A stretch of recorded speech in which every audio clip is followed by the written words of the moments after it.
Boa tarde, gente. Hoje vai ser nossa segunda aula sobre números decimais e a gente vai ver então um pouco sobre a multiplicação e a divisão e como converter um número decimal em fração, seja ele finito ou uma dízima periódica. Então, vamos começar com a multiplicação. A multiplicação dos números decimais funciona da mesma maneira que a multiplicação dos números inteiros. A única diferença é que você tem que somar o número de casas depois da vírgula, e esse vai ser o número de casas depois da vírgula no resultado final. Então, por exemplo, aqui, 3,4 vezes 2,5. Você resolve como se não tivesse vírgula. E aí vai dar 6.970. O que a gente vai fazer agora é contar quantas casas depois da vírgula, quantas casas decimais tem depois de cada um desses números. 3,4 tem uma casa, 2,5 tem uma casa também. Então, o resultado final vai ter duas casas depois da vírgula. Uma, duas. Só que, nesse caso, a multiplicação termina em zero. Então, vão ser duas casas depois da vírgula com o zero, mas só porque o resultado termina com zero, tá? Então, vai virar 69,70, vai ser 69,7. Mas então é isso, você soma o número de casas depois da vírgula e coloca no final, no resultado final, e vê quanto que dá. Essa é a multiplicação. A divisão é um pouquinho diferente. Você vai fazer a divisão por chaves, assim, e é necessário que os dois números, o divisor e o dividendo, tenham o mesmo número de casas decimais. Então, por exemplo aqui, 3,4 dividido por 2. Aqui tem uma casa depois da vírgula e aqui não tem nenhuma. Então, você vai adicionar e aí vai ficar 3,4 dividido por 2,0, que é a mesma coisa que 2. Mas agora que você adicionou e tem o mesmo número de casas decimais, o que você vai fazer é tirar a vírgula dos dois, então vai ficar 34 dividido por 20, e aí agora você resolve a divisão normalmente, indo até o resto ser zero. Então, aí 34 dividido por 20, dá 20, aí aqui fica 1, sobra 14, desce o zero imaginário, então aí você coloca uma vírgula, aí fica 140, 140 é 20 vezes 7, então o resto vai ser zero. Então, o importante da divisão de números decimais é que tenha o mesmo número de casas depois da vírgula, e depois que você tiver deixado com o mesmo número de casas depois da vírgula, você só ignora a vírgula e resolve normalmente. Aí, agora, para chegar na fração a partir de um decimal finito. Decimal finito vai ser aquele lá que você sabe que é um número definido, sabe? 0,32, 2,5, 20 vezes 0,005, ou qualquer outro que não seja uma dízima periódica, nenhum número como π, por exemplo, que é infinito, a gente nunca vai saber quais são os valores depois da vírgula. Então, os números decimais finitos, como que a gente vai fazer para descobrir ele em fração? A primeira coisa que a gente tem que ver é quantas casas depois da vírgula, porque cada número de casas depois da vírgula corresponde a uma fração de um múltiplo de 10. O que isso quer dizer?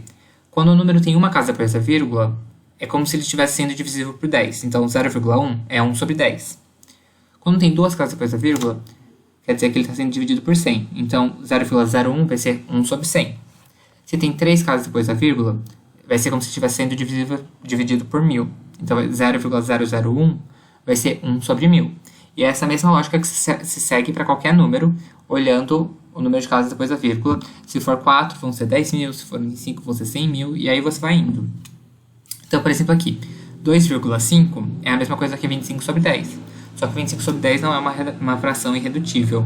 Dá para dividir em cima e embaixo por 5, e aí vai ficar 5 sobre 2. Mesma coisa aqui, 0,32 é 32 sobre 100, porque tem duas casas depois da vírgula, então dividindo por 100. Só que 32 sobre 100 não é uma fração irredutível. Dá para dividir em cima e embaixo por 4, e aí fica 8 sobre 25. 20,005 é a mesma coisa que 20.005 dividido por 1000, porque são três casas depois da vírgula. Só que, de novo, não é uma fração irredutível, dá para dividir em cima e embaixo por 5, e aí vai ficar 4.001 dividido por 200. Então, esse é o jeito mais seguro de você chegar na fração a partir de um número decimal finito. Para a dízima periódica é um pouquinho mais complicado. As dízimas periódicas são aqueles números decimais infinitos, então, por exemplo, 3,36663, 0,9999, ou, por exemplo, esse número aqui, 1,359292929292 eternamente. Então, nesse caso, em vez de repetir só um algarismo, ele repete dois, o 9 e o 2, e ele não repete a partir do momento que começa a vírgula. Tem ainda dois outros algarismos antes que não repetem. A repetição é só o 9 e 2. Esse 9 e 2 é o que a gente chama de período.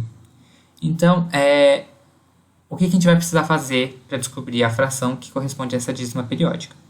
A gente vai pegar a dízima periódica e chamar de x. Então, por exemplo, vamos fazer aqui com 3,366. X igual a 3,36363 infinitamente. Se a gente multiplicar isso por 10, um 3 que está aqui vai pular para fora. Aí vai virar 10x vai ser igual a 33,3333333333 internamente. Então, o que a gente sabe é que antes da vírgula tem 33 aqui e aqui tem 3. E depois da vírgula tem uma quantidade infinita de 3 nos dois. Então, se a gente fizer 10x menos x, vai ser 33,333 menos 3,3633, né? Então, a gente vai poder cortar a parte infinita dos dois, porque está subtraindo a parte infinita. E aí vai sobrar só a parte inteira, que é o 33 menos 3, e aí vai dar 30. Então, se 10x menos x é 30, 9x é igual a 30. Então, se a gente passar o 9 dividindo aqui embaixo, vai ficar x igual a 30 sobre 9. Só que isso não é uma fração irredutível. Dá para dividir em cima e embaixo por 3. E aí a gente vai chegar aqui, x é igual a 10 sobre 3. Ou seja, 3,36633 é igual a 10 sobre 3. E dá para fazer exatamente a mesma coisa com essa dízima esquisita aqui. O que a gente vai ter que fazer de diferente é, como tem o 3 e o 5 que não são parte do período, e o período tem dois algarismos, não só um, é o 9 e o 2 o período, então a gente vai ter que tirar essas 4 primeiras casas aqui de dentro, de dentro da equação, de dentro, desculpa, da vírgula, passar elas para fora. Então a gente teria que multiplicar isso por 10.000. Então ia ficar que 10.000x é igual a 13.592. E aí a gente multiplicaria de novo por mais 100. Então seria 1 milhão de x é igual a 1.359.292. Porque aí dessa forma, subtraindo o 10.000x com o do 1 milhão x, vai dar para cortar a parte infinita, que é o 92929292.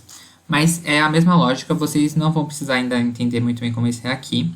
O importante é mais entender a forma mais simples, que é com um período simples, assim. Então, é isso. Você multiplica por 10, ou pelo número que precisar, para você ter as partes infinitas iguais. E aí você subtrai um do outro e descobre a partir do x, como se fosse uma equação normal. Por hoje é só. Se vocês tiverem alguma dúvida, vocês podem me chamar no WhatsApp ou no Facebook. As informações estão no outro vídeo. E eu também vou ser a pessoa que posta no grupo do Facebook sobre essa aula.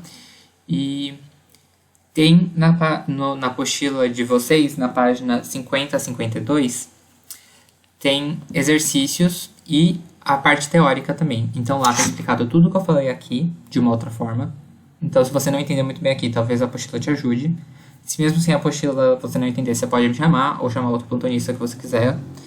Mas a apostila está ali para ajudar vocês, caso precise. E tem também alguns exercícios, acho que são 5 ou 6, relacionados a toda a matéria que vocês viram ontem e hoje, sobre números decimais. E aí vocês podem fazer, e qualquer dúvida vocês podem me chamar, tá bom? Bons estudos e boa semana.